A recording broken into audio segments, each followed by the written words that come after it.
Hi, this is Jay Wilson, Game Director on Diablo 3. Today I'm going to tell you about a new feature we've added called Artisans. Artisans are special NPCs who help the player in his fight against Diablo by lending their skills as craftsmen. This is a concept of the blacksmith, the first artisan you'll encounter in Diablo 3.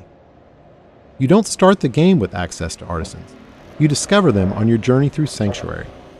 The loyalty of these craftsmen is not given freely, it has to be earned. When you encounter them in the game, you'll have to gain their trust and loyalty by being the hero that we all know you are. Once you've gained their trust, they will follow you throughout your adventures, aiding you any way that they can.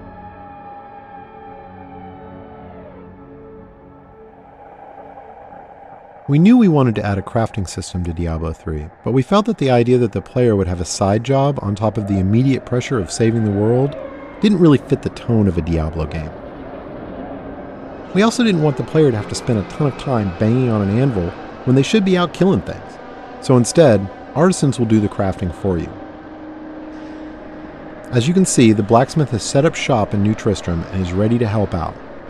Artisans can act as a normal vendor, selling a variety of useful items and purchasing anything you don't want to keep in your bag. All artisans can also craft certain items, depending on the type of artisan. The blacksmith mostly focuses on weapons and some types of armor. On top of that, all artisans have special abilities unique to them. The blacksmith can repair items, but most importantly, he can add gem sockets to some item types that do not already have sockets, regardless of the quality of the item. In addition, all artisans have training options so you can upgrade them, and talk options for that all-important gossip about what's happening in the world of Sanctuary. Let's talk about crafting first. Crafted items are meant to be an alternate way for the player to acquire items. Artisans learn recipes for items as they level up, but some of the best recipes are found in the game world as drops off of monsters. Once an artisan has learned a recipe, he can craft it as long as you provide the materials and some gold to cover his expenses. In keeping with Diablo tradition, we didn't want a crafting system that produced completely predictable items, so most items your artisan creates will have a series of set and random properties. Here we see a few items that have some set, but mostly random properties. These could be good for any class depending on what properties they produce.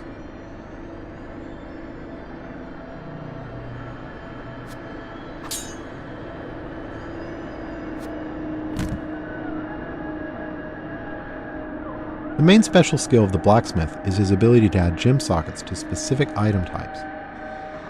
This is regardless of quality of the item, so a rare or legendary weapon could have sockets added to it.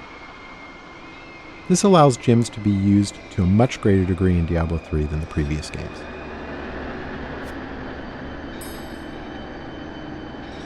To craft items, you need materials. Materials are acquired primarily through salvaging. You can use a special artifact you acquire that allows you to break items down into materials that can be reused in the crafting process. This has a couple of advantages.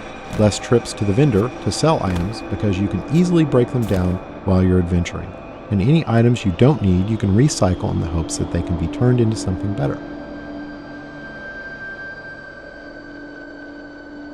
Artisans can be improved over time. The artisan does this by using crafting materials you provide him to train and practice. As you can see, once you've acquired the right materials, the upgrade process is quick.